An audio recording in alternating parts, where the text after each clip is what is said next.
እንኳን በሰላም ወደዚህ ቻናል መጣችሁ።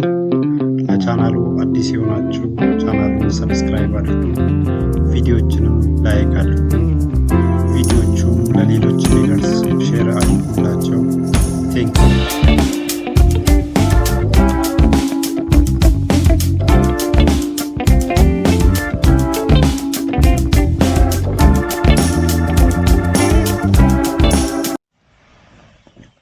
ምዕራፍ 6 የፕሮቴስታንት ቤተ ክርስቲያን።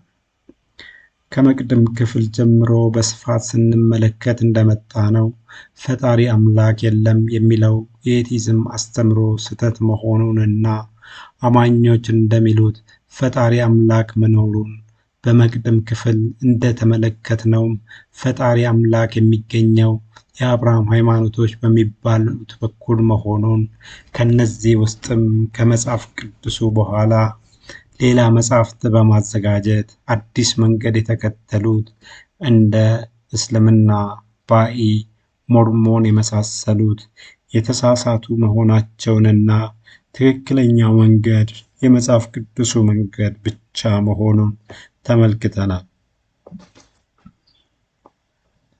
መጽሐፍ ቅዱሱንም ከያዙት ውስጥ የፕሮቴስታንት ቤተ ክርስቲያን መጽሐፍ ቅዱሱ በግለሰቦች እጅ እንዲገኝ ካደረገችበት ከ19ኛው ክፍለ ዘመን በኋላ በተለያየ ፍልስፍና የተመሰረቱት የሐዋርያት፣ የጂሆቫ እና የአድቬንቲስት አብያተ ክርስቲያናት ከተሳሳተ መሰረት የተነሱ መሆናቸውን እንደዚሁም የኦርቶዶክስ ካቶሊክ አብያተ ክርስቲያናት ደግሞ በጊዜ ሂደት በገቡባቸው የሰይጣን ሴራዎች ምክንያት ከትክክለኛ መንገድ እንደወጡ ተመልክተናል።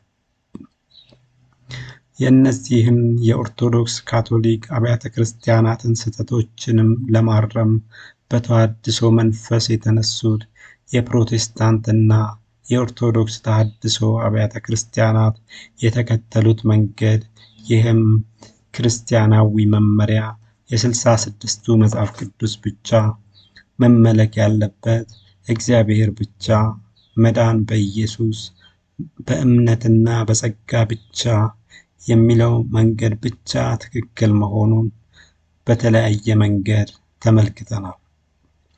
መጽሐፍ ቅዱሱን አስተውሎ ለተመለከተ በዘመናት ውስጥ አንድ የታሪክ ድግግሞሽ አለ። ይህም ሰይጣን የስህተት ትምህርቶችን ወደ ቤተ ክርስቲያን በማስገባት ሰዎችን ከትክክለኛ መንገድ ሲያስወጣ የነበረበትና እግዚአብሔር ደግሞ ቅዱሳኑን ተጠቅሞ ተሐድሶን በማንቀሳቀስ በሰይጣን የገቡትን ርኩሰቶች ጠራርጎ ሲያወጣና ቤቱን ሲያድስ የነበረበት ተደጋጋሚ የታሪክ ሂደት እግዚአብሔር አሳች ትምህርቶች እንዲስተካከሉ ተሐድሶ ሲያስነሳ እንደነበረው የኦርቶዶክስ ካቶሊክ ቤተ ክርስቲያንን ለማደስ እንደነ ፒተር ዋልዴስ፣ ጆን ሁስ፣ ጆን ዋይክሊፍ፣ አባ እስጢፋኖስ፣ ኦልሪች ዝዊንግሊ፣ ጆን ካልቪን፣ ማርቲን ሉተር የመሳሰሉ የተሐድሶ መምህራኖችን አንቀሳቅሰው ነበር። ከነዚህ ውስጥም የካቶሊክ ቤተ ክርስቲያን መነኩሴ እና የቤተ ክርስቲያኗ የመጽሐፍ ቅዱስ ስነ መለኮት ፕሮፌሰር በነበረው በማርቲን ሉተር በ1517 ዓ.ም አካባቢ በጀርመን ሀገር የተነሳው የተሐድሶ እንቅስቃሴ የተፈጠረለትን መልካም አጋጣሚ በመጠቀም የተሐድሶውን እንቅስቃሴ ውጤታማ በሆነ መንገድ አሳካ። እንቅስቃሴውም በይፋ 95 ተሐድሶ የሚፈልጉ የቤተ ክርስቲያኗን ስህተቶች በማሳየት እነዚህን ስህተቶች ማረም በሚያስችል መልኩ በ5 የእምነት ዋልታዎች ወይንም 5 ሶላ ላይ በ1517 ዓ.ም የመጀመሪያዋን የፕሮቴስታንት ቤተ ክርስቲያን መሰረተ። እነዚህ 5ቱ የእምነት ዋልታዎችም አንደኛ መመሪያ መጽሐፍ ቅዱስ ብቻ ሶላ ስክሪፕቱራ፣ ሁለተኛ አምልኮ ለእግዚአብሔር ብቻ ሶላ ዲ ግሎሪያ።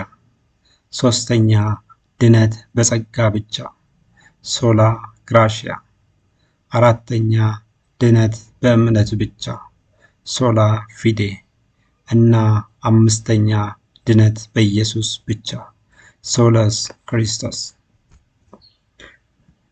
ሲሆኑ በእነዚህ የእምነት ዋልታዎችም የተሃድሶ ቡድኑ ኦርቶዶክስ ካቶሊክ ዘንድ ተግበስብሶ የተቀመጠውን ኮተት አማልክቶችን፣ ጣዖቶችን፣ ተረቶችን፣ የደብተራዎችን ልቦለድ ድርሰቶችን በማስወገድ በአዲስ ኪዳናዊ መሰረት ላይ የፕሮቴስታንት ቤተ ክርስቲያንን መሰረተ።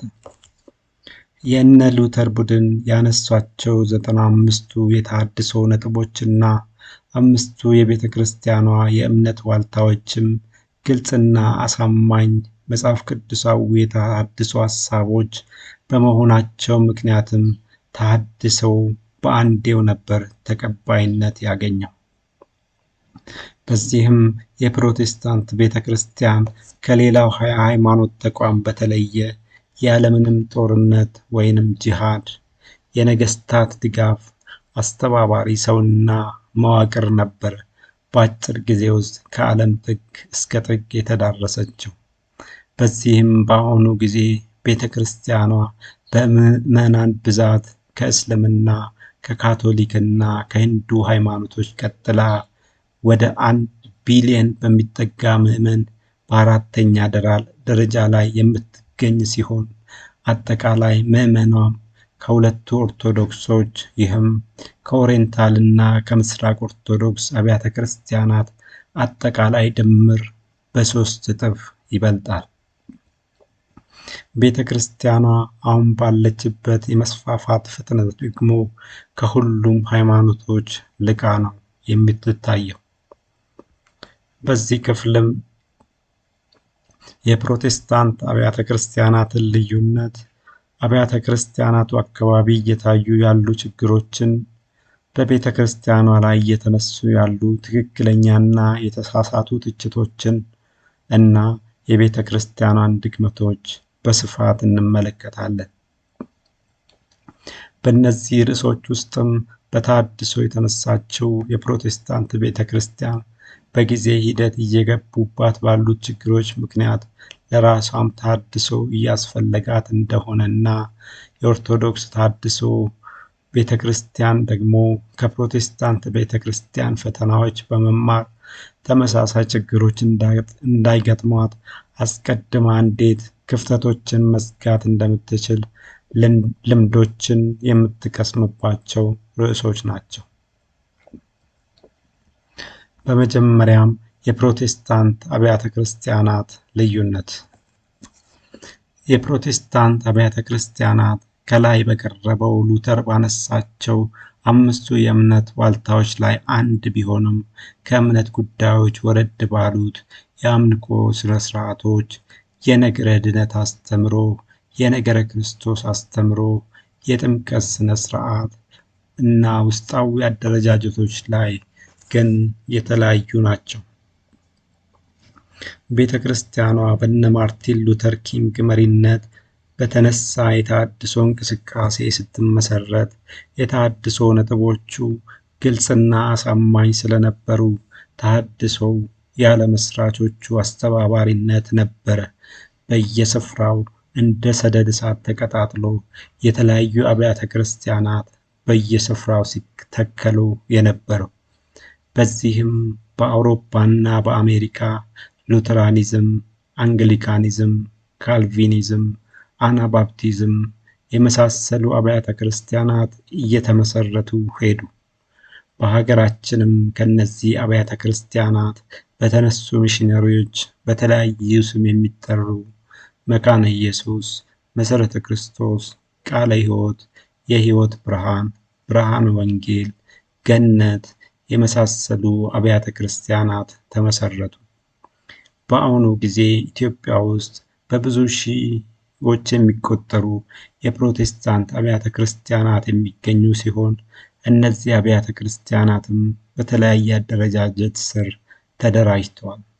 እነርሱም የኢትዮጵያ ወንጌላውያን አብያተ ክርስቲያናት ህብረት፣ የኢትዮጵያ ቪዥነሪ አብያተ ክርስቲያናት ኅብረት፣ የኢትዮጵያ ጴንጤቆስጤ አብያተ ክርስቲያናት ኅብረት፣ የኢትዮጵያ የፍቅር ወንጌል አማኞች አብያተ ክርስቲያናት ኅብረት፣ ርሆቦት አብያተ ክርስቲያናት ኅብረት፣ የኢትዮጵያ ወንጌላዊት መካነ ኢየሱስ እና የኢትዮጵያ ቃለ ሕይወት ቤተ ክርስቲያን በመባል ይታወቃሉ። በወንጌላውያን አብያተ ክርስቲያናት ስር የተደራጁት ሙሉ ወንጌል፣ መሠረተ ክርስቶስ፣ የሕይወት ብርሃን፣ ብርሃነ ወንጌል፣ ገነት የመሳሰሉት አብያተ ክርስቲያናት ሲሆኑ መካነ ኢየሱስ እና የቃለ ሕይወት አብያተ ክርስቲያናት ግን በአሁኑ ጊዜ ራሳቸውን ከወንጌላውያኑ ኅብረት ቢያገሉም በተለምዶ ወንጌላውያን ስር ይመደባሉ።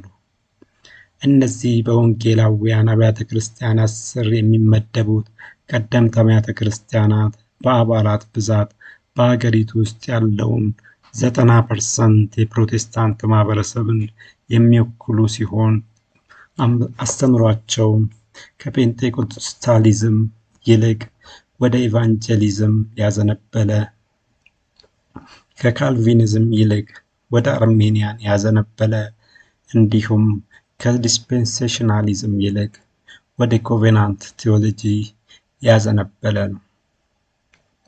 የእነዚህ ወንጌላውያን አብያተ ክርስቲያናት ልዩነት ምክንያትም በዋናነት ሚሽነሪዎች ተሐድሶውን ወደ ኢትዮጵያ ሲያስገቡ ተሐድሶውን ያስገቡት በተደራጀ መንገድ ሳይሆን በግለሰቦች በሚመሩ በተነጣጠሉ ቡድኖች በመሆኑና እነዚህ ቡድኖችም በተሰማሩበት ክፍለ ሀገር የተለያዩ አብያተ ክርስቲያናትን በመመስረታቸው ምክንያት ሲሆን እንደነ ሙሉ ወንጌል ያሉት ሀገር በቀል ወንጌላውያን አብያተ ክርስቲያናት ደግሞ የተመሰረቱት በሚሽነሪዎች የተመሰረቱት አብያተ ክርስቲያናት ካሪዝማቲክ አይደሉም በማለት የራሳቸውን ቤተ ክርስቲያን ካሪዝማቲክ በሆነ መንገድ በመመስረታቸው ምክንያት ነው።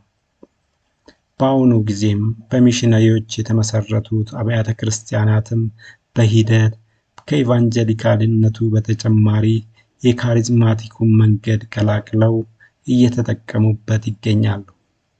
በዚህም ምንም እንኳን እነዚህ ቀደምት የኢትዮጵያ ፕሮቴስታንት አብያተ ክርስቲያናት ራሳቸውን ወንጌላውያን ነን ቢሉም ሁሉም ግን የጴንጤቆስታል ቅልቅል ወንጌላውያን ሆነው ነው የምንመለከተው። እነዚህ ቀደምት አብያተ ክርስቲያናት ማርቲን ሉተር ባነሳቸው የተሐድሶ ነጥቦች ላይ ተመሳሳይ እምነት ቢኖራቸውም ከእምነት ወረድ ባሉ ስርዓታዊ ጉዳዮች ላይ ግን የተወሰኑ ልዩነት አሏቸው። እነዚህ ልዩነቶችም በዋናነት መካነ ኢየሱስ፣ ሉተራንና መሠረተ ክርስቶስ አብያተ ክርስቲያናት አካባቢ ይታያሉ። የመካነ ኢየሱስ እና ሉተራን አብያተ ክርስቲያናት እንደ ኦርቶዶክስ ካቶሊክ ቤተ ክርስቲያን በሕፃናት ጥምቀት እና ጥምቀትን በውሃ በማበስ የሚተገብሩ ሲሆኑ መሪዎቻቸውንም የሚሾሙት በቅስና ሹመት ነው። እንደዚሁ እንደ ኦርቶዶክስ ካቶሊክ አብያተ ክርስቲያናት የንጥቀትና የሺህ ዓመት መንግስት አስተምሮን አይቀበሉም። ሌሎቹ አብያተ ክርስቲያናት ግን ሰዎችን የሚያጠምቁት አስተምረው ሲሆን ጥምቀትንም የሚያከናውኑት ሙሉ በሙሉ ውሃ ውስጥ በማስገባት ነው። በቄስ ፋንታም በፓስተር ወይንም በመጋቢ ሹመትን ይሾማሉ። እንደዚሁ የንጥቀትና ሺህ ዓመት መንግስት አስተምሮን ይከተላሉ። መሠረተ ክርስቶስ ቤተ ክርስቲያን ደግሞ እንደ ኦርቶዶክስ ተዋሕዶ እና ኦርቶዶክስ ተሐድሶ አብያተ ክርስቲያናት ካሪዝማቲዝም ክርስትናን አትቀበልም። በዚህም በወንጌላውያኑ አብያተ ክርስቲያናቱ መካከል ያለው ልዩነት ከሚሽነሪዎች ጋር የተያያዘ እና የተወሰኑ ስነስርዓታዊ እና የአሰራር ልዩነቶች እንደሆኑ እንመለከታለን።